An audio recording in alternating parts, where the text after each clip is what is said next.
Sebelumnya pernah terjadi di Cikampek, Jawa Barat. Kali ini peristiwa serupa terjadi di Samarinda, Kalimantan Timur.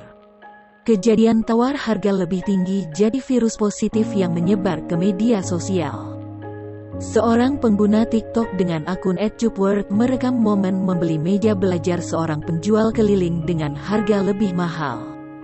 Dia membagikan video itu pada Minggu tanggal 18 Juli tahun 2021 yang kemudian menyebar ke platform media sosial lain, terutama di Instagram pada Senin tanggal 19 Juli tahun 2021 siang. Penjual meja belajar itu menawarkan barang dagangannya senilai Rp40.000.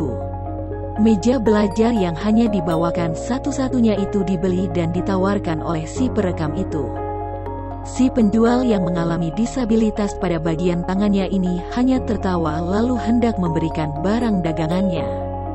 Lalu si perekam menaikkan harga menjadi Rp200.000 dan memberikan uang kepada si penjual beruntung ini.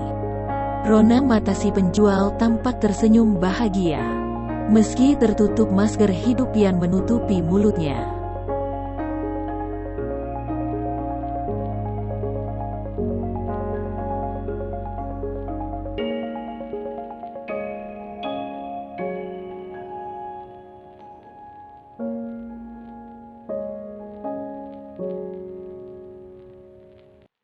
Aksi perempuan membagi-bagikan uang kepada pedagang yang ditemui di jalan, viral di media sosial.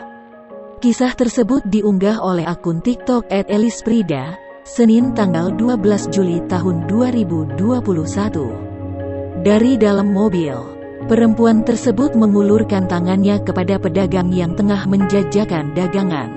Pengunggah video viral itu adalah Elisprida asal Bandar Lampung, Lampung. Pengusaha material ini melakukan aksinya pada Senin tanggal 12 Juli tahun 2021 lalu. Ia mengaku memberi uang Rp75.000 kepada setiap pedagang yang ditemui di jalan. Dirinya merasa iba melihat pedagang tersebut memikul dagangannya. Elisprida lalu mempunyai ide untuk membagikan uang lagi setelah melihat respons dari pedagang celengan itu. Mengenai videonya yang viral, Elisprida terkejut unggahannya ditonton hingga belasan juta kali. Dirinya juga terharu mendapat sejumlah komentar positif dari warganet.